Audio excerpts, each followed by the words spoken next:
Welcome back to Unbroken Arrows podcast. As always, I'm Catherine. And I'm Greg. And today we have as our guest Ted Takasaki. And Ted is a professional walleye fisherman from our stomping grounds here in Sioux Falls, South Dakota. And Ted is an accomplished pro fisher. And we want to pick his brain today and talk to him about some of the different things that he can give our listeners as tips as far as fishing goes, but also learn more about Ted and his background. So, Ted, welcome to the podcast. Hey, great to be here. Appreciate it very much, Greg and Catherine. Well, thank you. The first thing that I want to talk about is that Ted is actually a member. He's been inducted into the Hall of Fame as a legendary angler in the International Freshwater Fishing Hall of Fame. And Ted, I don't think just anybody gets to do that. So I have a feeling there's a story behind where and how you started to get interested in fishing, and maybe somebody that influenced you along the way, or maybe as a young man, young boy. So what are the origins of Ted Takasaki's love for fishing? Well, I've got to say, just like many young anglers, their fathers or mothers took them fishing when they were little. And it's studies have shown that if you don't introduce a kid to fishing by the age of 10, the likelihood of that boy or girl to fish as an adult probably drops dramatically.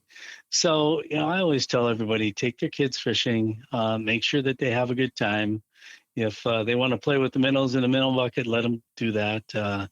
Bring a lot of snacks, a lot of sandwiches. If you're in the boat, if they're on the shore, then you can certainly let them run around some. When you take the kids fishing, it's not really fishing for the adults. It's really taking care of the kids and making sure that they have a nice time. And certainly, there's days out in the boat when the fish aren't really going very well, and so you've got to have other alternatives for these kids, and you want to make sure that they have a good time when they're out in the boat or out in the shore when you're shore fishing. Is it a situation that you can remember the first time that you were fishing? I asked that because as you're talking about that, I can remember the very first time that I went fishing. It was a little farm pond in northeast Nebraska, and my dad came home from work at noon during the summertime and said, when I get home after, I get off later this afternoon, the whole family's going to go fishing. And I was 5 years old, and I can remember it like yesterday. And I don't know, Catherine, do you remember the first time you went fishing? No, I think I was probably in a baby bassinet? I would say under a year old the first time I went fishing. I was probably 6 months old because I was born in December, and I'm sure we went that summer. I have stories of fishing when I was little, but I couldn't tell you the first time I went fishing. How about you, Ted? Do you remember the first time? Not really the first time, but my dad used to take me to these little ponds in central Illinois. We caught a lot of bluegills and a few bass that would bite every once in a while, and certainly catfish. And so those were always great memories with my dad. He loved to fish, and so he tried taking us as much as he could. The issue is, he didn't have much.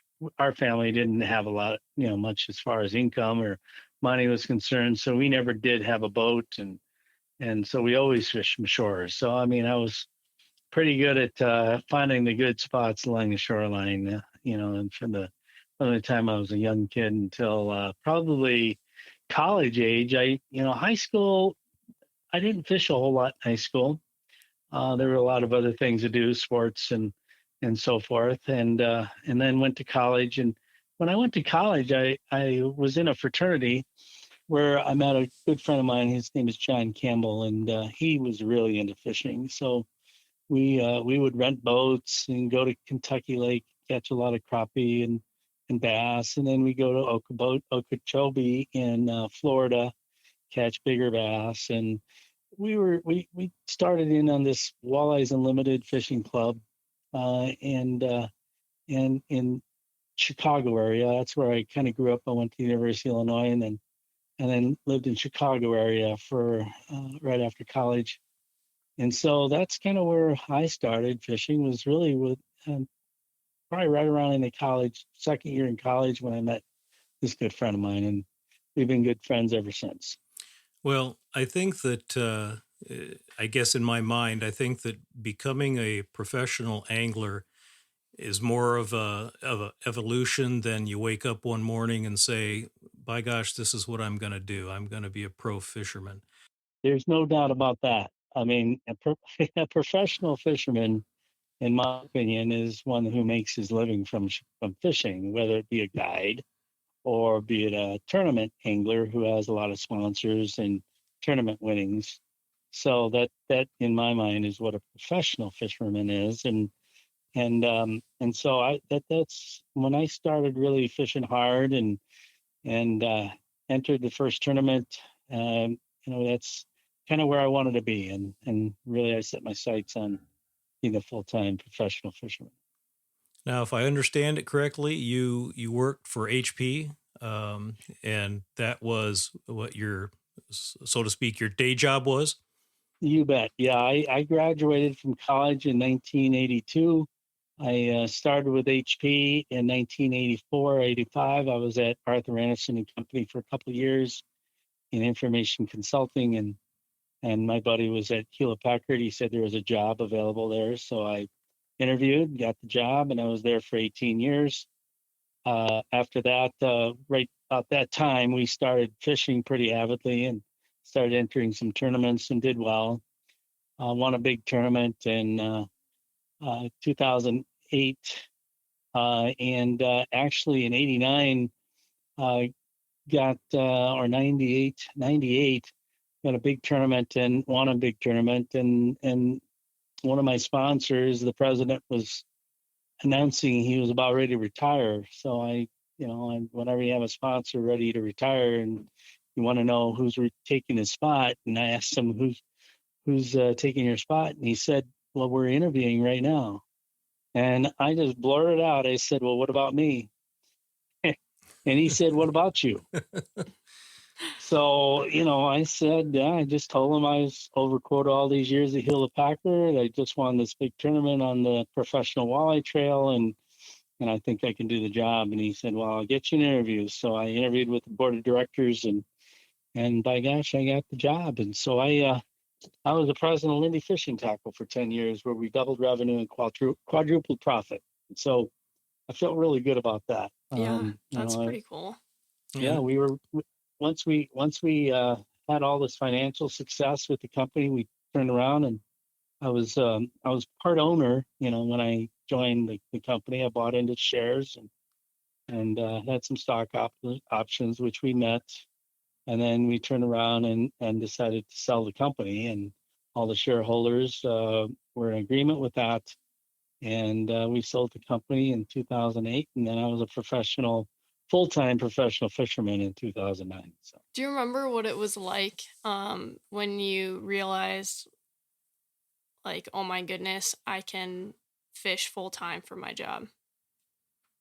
Yeah, it's always gratifying to have a goal and make that and achieve that goal, right? I mean, that's what everybody should be doing. You should have short-term, medium-term, and long-term goals, because you'll never know where you're going unless you know which direction and how far it's going to take you. So yeah, I wanted to be up full time. I was very, very happy about that. And then at that point, I wanted to be at the top of the game and derive my full time living from it. And that's essentially what I've been doing for the last since 2009, and that's when I was full time. So yeah, it's been a whirlwind over the past few years, and just trying to keep track of where I've been and where I'm going is probably the biggest challenge now. And it's been a great career. I've met a lot of great people along the way,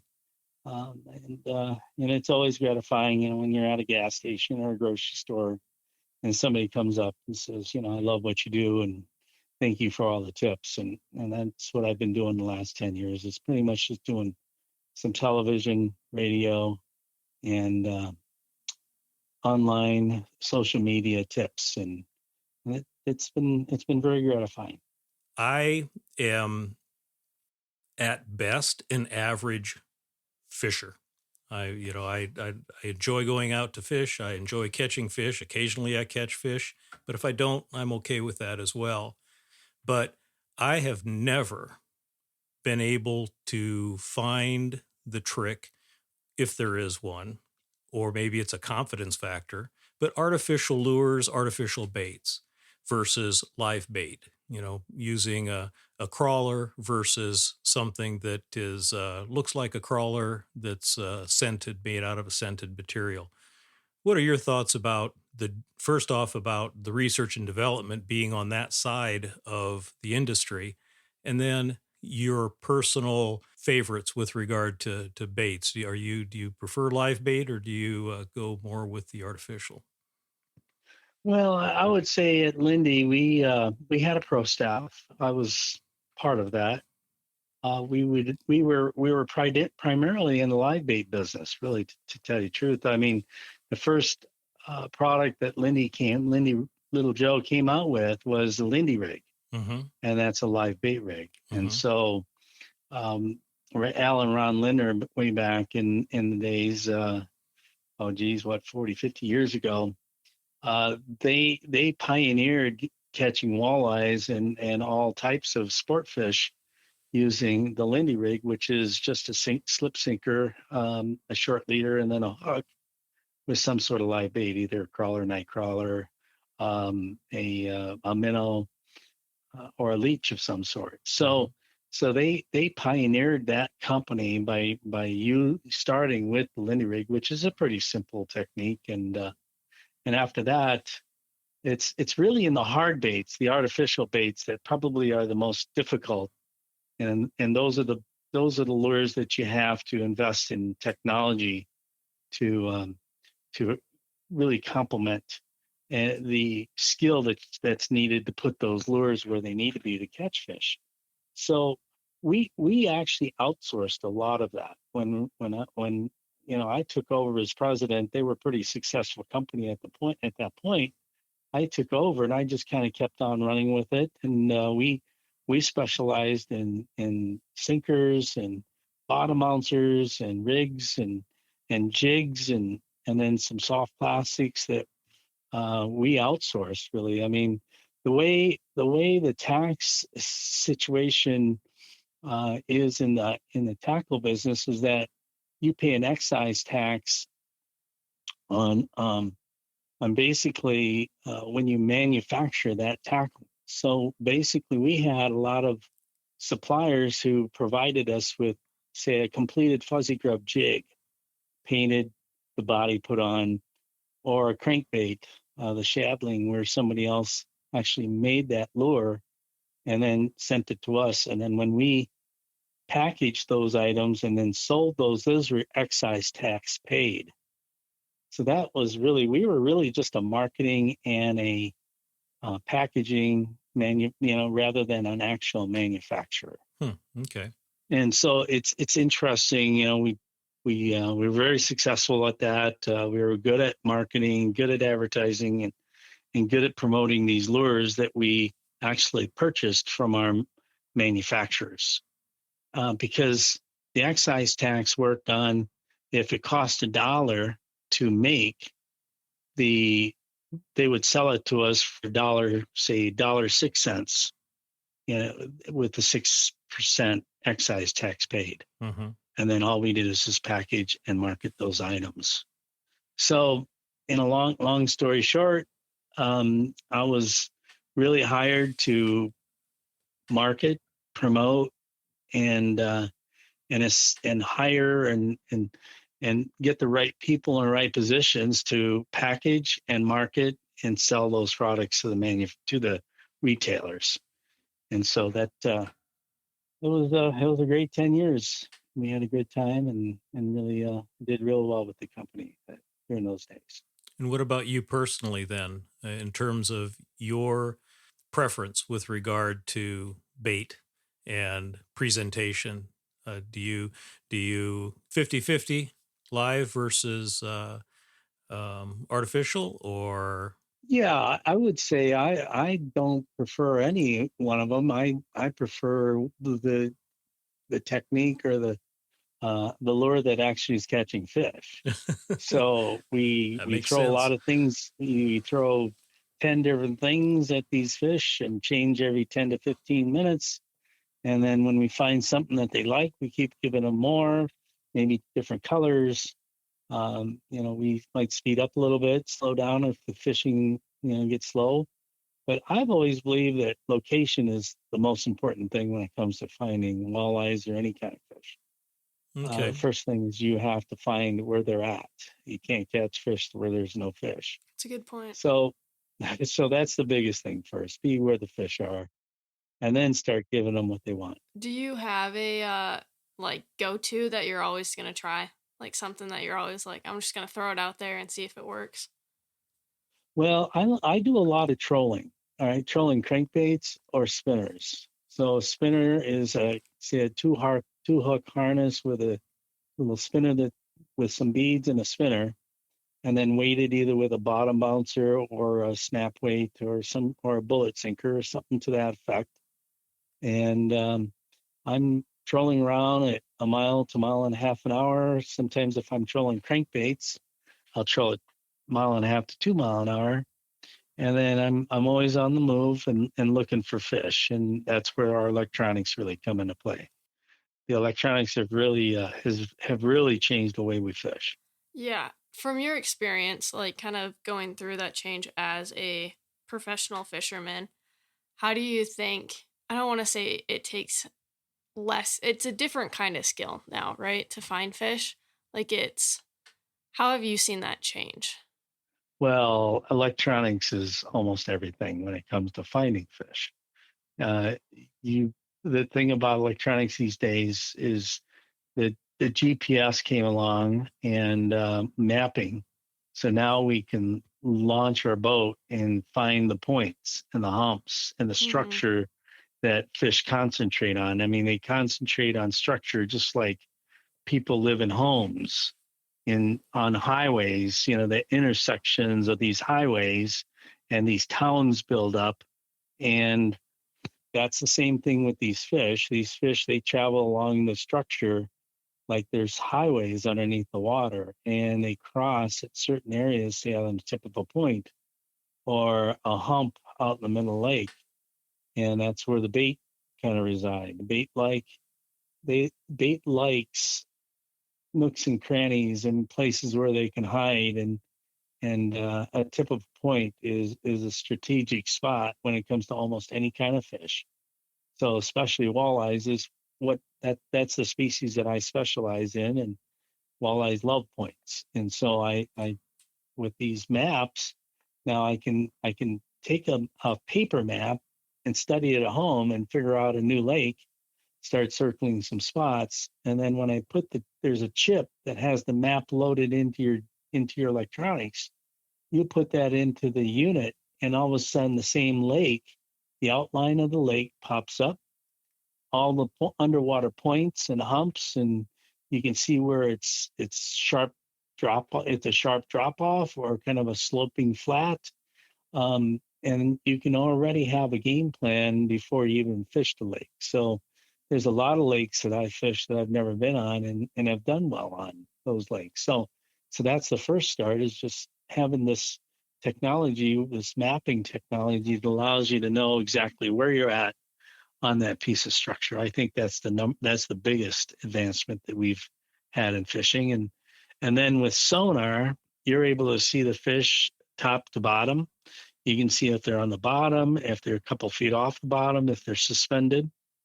And now with live sonar, we can take our transducers and point it out away from the boat, and then find those fish on the tip of a point or maybe suspended, cast a lure at them, and you can see the lure coming across and see how they react to either the action that you put on that lure, the speed that you put on the lure, or something to trigger that fish to bite. So we've really come a long way as far as technology is concerned in fishing. It's really changed the way we fish. In tournament fishing, do you think that at some point they're going to have to make like certain regulations to what technology you can and can't use as technology continues to increase? Well, I think the thing is that fishing is a pretty difficult sport for the average angler, and that's where this technology truly helps anglers catch more fish. That's really the key to fishing. Is I mean, everybody loves to be out on a beautiful day, but if you're not catching any fish, it's kind of like going to a baseball game and there's no winner, Mm-hmm. right? Mm-hmm. Or it ends in a tie after so many points have been scored. And so when you're out fishing, I mean, it's a lot more fun to catch fish than it is to just drive around.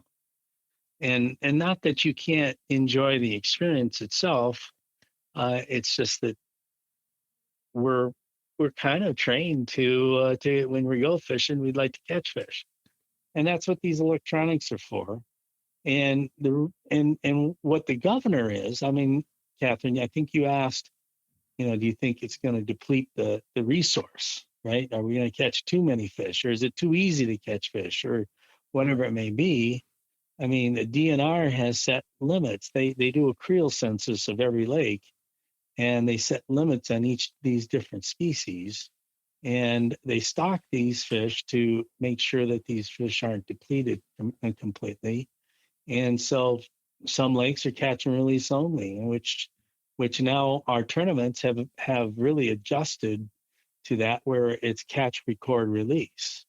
In other words, you catch a walleye, you put it on a ruler, you take a picture, and then you release it, and then convert those inches into pounds, and that's what you weigh at the end of the day. Mm-hmm. So in essence, our as a professional angler, we're not taking any fish out of the lake. We just catch them, put them on a roller, take a picture, put them back, release them, and the lake is forever unharmed. When you're doing something like that. Okay, bear with me along with this line of questioning here. Electronics are one of those things that Catherine's grandfather and brother have all the bells and whistles. Well, not all the bells and whistles, but quite a few. A lot of the bells A and lot of the whistles. bells and whistles. And I've grown up, probably the most that I've ever used is really a depth finder. Nothing much more than that. So when this transition to the use of electronics started to occur, and you and many others have them, and maybe this right here is just a yes or no question: have you caught more fish than with the electronics than pre-electronics? Oh, without a doubt. Okay. I mean, it's unquestionable that finding structure, seeing fish, presenting lures or bait to those fish, and see how they react to those lures or bait, you're going to catch more. Sure. Absolutely. I mean, it's unquestionable. So is it an accurate statement then to say that the electronics have the potential then to make a person a more efficient fisherman? Yes, for sure. Yeah, you can find those spots and you can be on them, and you can save them too as waypoints and those types of things as well. Exactly. I mean, it just makes the experience more pleasurable by catching fish. Mm-hmm. Now, again, I talked a little bit about put and take. I mean, catch and release has become very popular these days. Mm-hmm. So, I mean, the key is there's limits, daily limits, personal limits, and possession limits that the game fish and parks have set for each of these different lakes. And as long as everybody resorts to adhering to those rules, then I think our lakes are going to be in good shape for many years to come. And I think South Dakota has been one of the forerunners and pioneers in terms of some of these concepts. And they have lakes here in South Dakota that are absolutely tremendous relative to Minnesota or Illinois or Iowa or any of the upper Midwest lakes. I just believe that South Dakota um, Fish, Game, and Parks have done a tremendous job as far as is the stocking, the management, and regulation of the rules, or adherence to the rules to make it a pleasurable experience for anglers. Do you think there's ever going to be a time that there will be tournaments in which no electronics will be allowed? In other words, it'll be kind of a measure of the person's skill and ability to read and read the lake, find the fish the way. I mean, I think nearly every type of competitive situation that I've been around my whole life, you get. I'll use pro basketball for an example. When the young guys like now I can't think of a name. I'll have to edit this out. What's LeBron James. Okay, there we go. Let's that's not who I was thinking of, but that's a good one Lou to use. Alcindor. Yeah, no, that's who I was more thinking of. When you think of Lou Alcindor, Kareem Abdul-Jabbar, Larry Bird, Magic Johnson, and someone like LeBron James comes into the league that is playing many years after these legends that played before him, and they make a statement like, well, Magic Johnson couldn't guard me. So is there any of that in the pro fishing tournament world that some of the more veteran fishermen saying, well, you're just a good fisherman because you've got the electronics? Back when I started, I was catching fish without this. Is there any of that? I don't believe so. I think that if you look at even professional sports, these athletes have become fine-tuned machines. Mm-hmm. They are on diets and vitamins and different techniques for training that are much better than they used to be. So there's really no comparison between the athletes of 30 years ago and today. These athletes today are fine-tuned and specialized to what they do. Mm-hmm. Now, if you're looking at anglers, the thing is, these electronics are tools to help us catch fish. Mm-hmm. And these tools, take practice to learn. And there's some guys that are really, really good with electronics, and they do really, really good. And the guys who aren't as good just don't do as well. And so I think the thing is that electronics actually are the great equalizer. It makes good anglers out of somebody who might not be the best angler, but they're able to learn the electronics and limitations and exceed these limitations to the point where they're able to find the fish and get those fish to bite. Sure. So I think that I mean, there's nothing wrong with technology. I mean, technology rules what we do today and how we do it. It makes our lives easier, gets us to go from point A to point B quicker. It makes products better by analyzing different manufacturing processes. So when it comes to technology, I'm a big proponent of it. I think we don't want technology to slow down or to stop or regulate it out.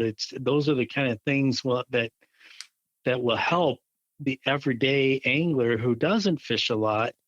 It will make that person a much better angler. Mm-hmm. Because each of these fish that we fish for have different behavior tendencies, and they like certain spots, certain either cover or structure, and depth of water maybe, or some of them suspend more, or some of them relate to structure more. And obviously all that background knowledge, if you're concentrating on walleye fishing, you're going to know exactly what a walleye does. Mm-hmm. Certain temperatures and certain types of lakes, when there's current, when there's no current, when there's rocks, when there's weeds. There's a lot of different variations, but all we're doing is putting that knowledge together with the electronics that we have to find these fish and how they react to what we're giving to them. So, as long as the governor I mean, the governor of it, or the limitation of it, is the rules and regulations by which we adhere to and make sure that we obey. Is we are only allowed to take fish between, say, 20. I think one fish over 20 and a 5/8 or something like that in South Dakota, and you get 5. Mm-hmm. So if, as long as everybody adheres to these limits and doesn't take any more than what they do, or any bigger fish than they are allowed to, we're all going to be able to live together and have a resource that we'll be proud of 20, 30, 50 years from now. And as the experts, the game and fish, when they start, they continue to stock our lakes. They do creel census. They know what lakes are doing well and which lakes aren't. They can reduce the limits. They can cut out catch and keep. It's all catch and release. Or they can just completely say there's no fishing on this lake for the next 5 years. Mm-hmm. I mean, as long as we have the great Department of Conservation, like we do in South Dakota, we're going to have a resource that everybody can enjoy for many, many years to come. And that's kind of what I like technology. I like science. I think Right. it's here to help us enjoy ourselves and practice the skills that we learn on the water. Well, it's like you have a copy of my notes here, because you went right down the alley that I was going to go with this, with electronics and stuff. The biology behind it, the fish behavior. There are so many different variables that with fishing, just like hunting as well, you've got things like wind direction and humidity and all those types of things. With fishing, you've got all of the different factors that include the meteorological factors, pressure systems moving in and out. And without a doubt. So the electronics are a tool, but that still doesn't rule out the fact that you need to be able to be well versed and educated in how those fish will react to, fill in the blank, whatever variable it is that you're talking about. So exactly. And I think that's one of the positive things about technology, no matter whether it doesn't matter whether we're talking computers, phones, any type of technology that's out there, because if you don't know how to use it to your advantage, it's really not worth, its weight. So, And some of those different electronics are hard to use. There's been more than once that I'll FaceTime AJ in the middle of fishing and be like, what button am I supposed to push? What am I, like, I have no idea what's going on here. And he's like, come on. Right. So it's not like you can just throw one in, suddenly you're going to know where all the fish are. That is true. Right. You do have to learn to operate the device. You have to learn how to interpret what the device is telling you. And that's a skill that a lot of professionals have mastered. And so, and again, what's nice about fishing, the sport of fishing, is that you can take it as far as you want. If you want to just drive around on the lake, and it's a beautiful day, and put the topper up and just relax and have lunch, have a drink or two, and just drive, boat around. I mean, that's perfectly fine. That's what's great about the sport of boating and fishing, is that everybody has a place that they can find where they can enjoy the outdoors. And that's really what we're all striving to get to, is have fun while you're doing it.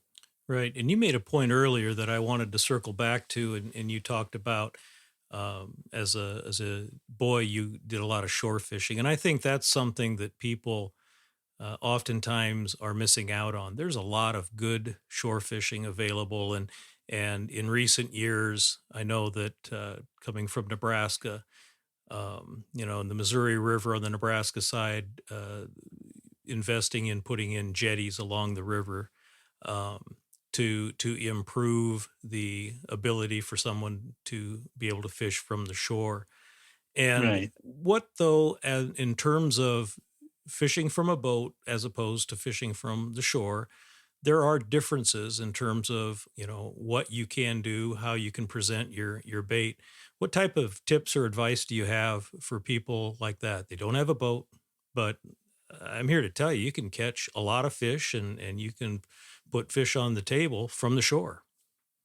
Oh, without a doubt. I mean, and again, it all depends on the kind of fish you're going after. Right. I think that largemouth bass are probably the most popular freshwater sport fish in America because they're readily available in almost every farm pond, every reservoir, every lake, every river in the United States. So they're easily accessible. They're pretty aggressive. They're a fish that fight hard, and that's why they're the number one game fish in the United States because a lot of people fish for them. So when it comes to say a largemouth bass, I mean they do like cover. They like structure and cover, and the combination of the two. And so cover would be lily pads or grass or weeds underneath the water, and they're surface bait feeders too. So you can throw floating frogs. You can lures that float or spin and make noise, and it's a lot of fun. That's how I started when I throw a jitterbug or something that just kind of splashed around, and man, when that bass came out of the lily pads, I mean I'd almost fall over Mm-hmm. trying to get them hooked, and so that's what's great about these different species of fish is that you can take it anywhere you want to take it. You can take it as far as you want to take it. You can just throw a bobber out with a crawler, a night crawler on the bottom of it, and enjoy yourselves. And so that you don't need a boat. I mean, when it comes to shore fishing, I guess the only tips I would give there is try to find a point out that goes out as far and is it's relatively deep, close to shore, so that you can either cast way out and let it hit the bottom. You can fish with a bobber. You can jig. I mean, when it comes to walleye fishing, I mean they're mostly bottom oriented fish, so you can throw a jig and a crawler or a jig and a minnow out towards the tip of the point and bring it back, and then actually have a legitimate chance of catching these fish. So but when it comes to just catching fish, I mean bluegills, crappies, perch, those are all great fish to fish for from shore, and that's probably what I would target if I was going to be fishing from shore. Okay, Catherine is a hunter. Uh, she is a fisher, and she's currently in college right now, pursuing a degree in marketing.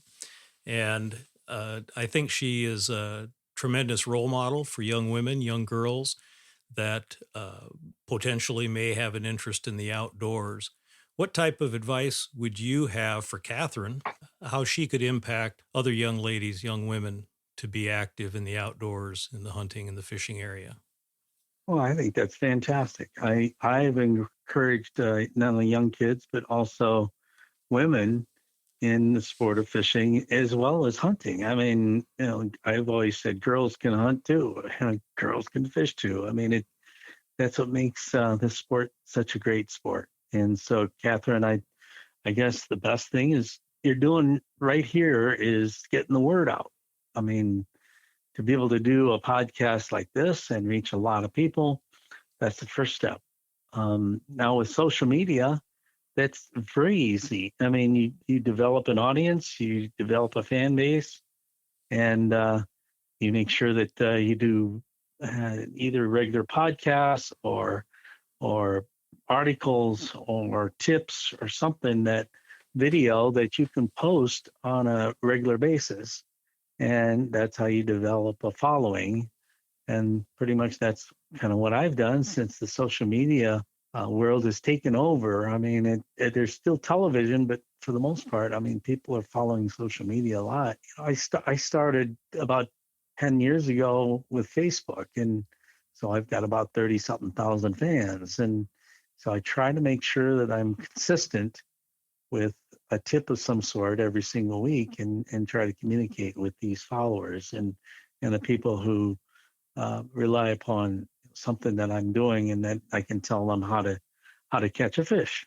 And so, Catherine, I think that you've got a great opportunity. I mean, there's some social media giants out there that started from nowhere and have developed a great following, and you can influence a lot of different people now with social media, and just keep it consistent, keep it relevant, and the tips should be good. I mean, they've got to be good enough to show people how to do what you're trying to get them to do. So it's I think you've got a great opportunity to influence a lot of people.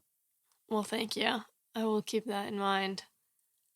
I think it's funny when we do the podcast and we start, recording and things like this. It's like Catherine turns into this humble young woman that, that, but then we shut the recording device off and she talks your ear off, and it's interesting that way. But I'm a talker. You've done great, Catherine. I think it's great that you're doing this and encouraging other women to get involved in the outdoors.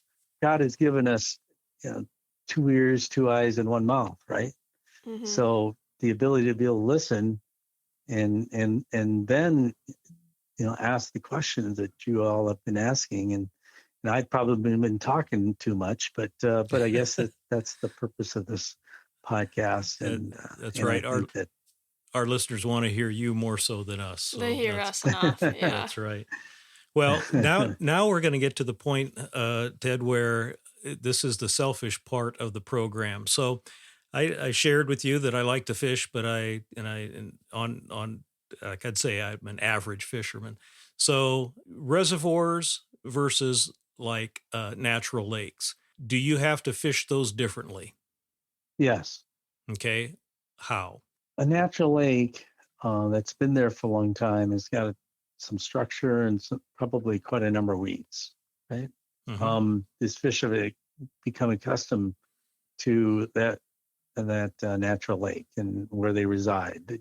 They have paths and certain areas that they like to go, and they have paths where they go from point A to point B. So you fish a natural lake, and it depends on the species of fish you're fishing for. I mean, a crappie is going to act a lot different than a bluegill. That's going to act a lot different than a walleye. That's going to act a lot different than a northern pike. So understanding the behavior characteristics of all these different fish and what they prefer to live in or around, or what they eat, those are the things that's going to dictate where you're going to fish first. And then you just match presentations to the type of fish you're fishing for. And then when it comes to a reservoir is basically a river. It's got that a dam's been put up and the water level has been raised. So when you're talking about our reservoirs here in South Dakota, they don't have as many weeds unless you get way back in the back of some of these bays. So when it comes to walleye fishing, I mean, I'm looking for structure. I'm looking for the points that come as far out into the reservoirs as you can find. Those are the best pieces of structure. And sometimes you'll have a big hump right out the middle of the reservoir, and sometimes those humps or those flats work out really well. And so if you really look at the reservoir, and it's basically a river that's been dammed up, and then the water level comes up, and there you've got the old river channel, and fish swim along that river channel to get from point A to point B, and then they collect in certain spots along the way, and that's typically the points and the rock piles and in the structure. So walleyes in the Missouri River system are structure oriented, and they will hang on those areas because that's where their food is, the bait, the smelt, and all the bait fish that they eat. So it's understanding the fish, it's understanding what they like to eat, where the bait is, and that's where the walleyes are going to be. So that's how I break down a reservoir. And then a river is the Missouri River is a river, it's got current flowing through it, but it's a reservoir too. Right. And you're looking at my notes again, Ted. That's darn it. No, Well, that's exactly what I was going to ask, was like between, say, Gavin's Point Dam and Fort Randall Dam. We refer to that as the river between the two, mm-hmm. but one is below an impoundment, and the Lewis and Clark Lakes above it. But it really is a reservoir. It still does have current, as you say. And the Yes. Mississippi River system, with the different pools that they have. So is fishing what we call the river that much different than fishing a reservoir? Not really. Well, I mean, at least as far as walleyes are concerned, they are a current-oriented fish. Mm-hmm. They like to be near current, and when you have the old river channel that's swinging around, and remember that water always likes to travel in a straight line direction, and whenever there's a curve or a point or something that changes the direction, that an eddy is usually created, and at that point, then that's where the walleyes are going to be hanging around. So as far as the differences between a reservoir and a river, the walleyes are still current oriented, but they will also suspend and have adapted to feeding on smelt and other gizzard shad that don't always sit on structure. So the reservoir, you're not going to just fish or you won't just fish current oriented areas. There are also flats and places where the bait fish have oriented themselves, and then that's where you'll fish them. So I guess the biggest difference is in a river, I'm always fishing current breaks, eddies, mm-hmm. where there's slack water.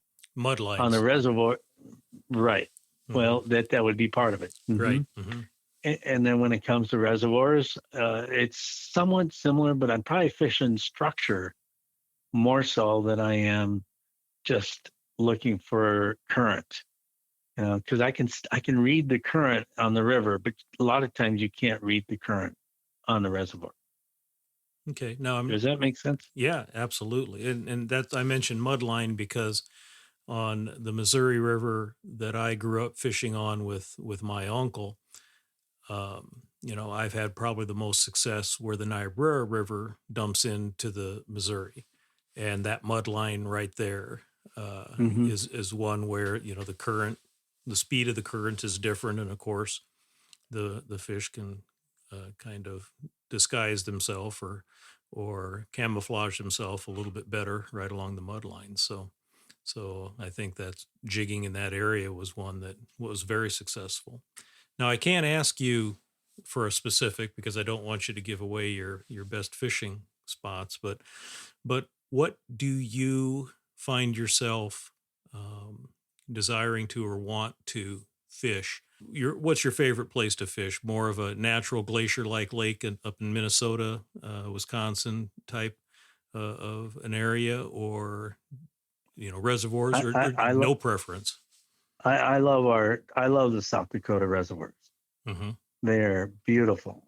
I mean, spacious. There's buffalo running around. There's eagles. There's so much wildlife that you can find along the Missouri River system that is truly spectacular. And the fishing is top notch. South Dakota, I think, has some of the best fishing of all different species that you can find. I mean, if you want smallmouth bass, I mean, there's certain parts of the Missouri River system that just have spectacular smallmouth bass fishing. Mm-hmm. Now, if you want a muskie, that I probably wouldn't be fishing South Dakota, but there are some lakes that have muskies in them, and Minnesota is probably the best place to go muskie fishing. So, kind of depends on what you want, what kind of species you want to go after, and what's the I tell people go fishing when they can, and fish for whatever they want. Whatever they can catch. I mean, that's the best part about sport fishing. Well, Ted, I know that you are planning a fishing trip, and we were able to arrange a time to visit with you today, and in the middle of those plans. So we don't want to take any more of your time, but and good luck on your fishing trip. And this is the time of year. It's mid-October, and in a previous conversation, you said this is the time of year that you can catch some big fish. Without a doubt. They can sense the change in season. They can sense the water temperature dropping, and that it's time for them to go on a feed. And this is the most vulnerable time for a 30-plus inch walleye. And I'm going to be heading out to the Missouri River system here, and for the next couple, 3-4 days, and see if we can catch what I call a teener. Something that's 13 pounds. My biggest fish is 12 pounds, so I've never had a teener. So maybe this will be the weekend. Well, good luck with that. Well, Ted, Well, thank thank you you. for taking the time to be part of our podcast and for being an ambassador for Sioux Falls and South Dakota. And we appreciate it. And hopefully this isn't going to be the last time we visit with you. You bet. Anytime, Greg. Thank you very much. And it was great chatting with you too, Catherine. Yeah, you as well. If you or someone you know is thinking of suicide or in need of crisis intervention, please call the Suicide and Crisis Lifeline by dialing 988. You have to remember that the world is a better place with you in it. As always, to all of our listeners, take some time to get outside, enjoy the outdoors, and experience its healing powers. With that, on behalf of Greg and me, until next time.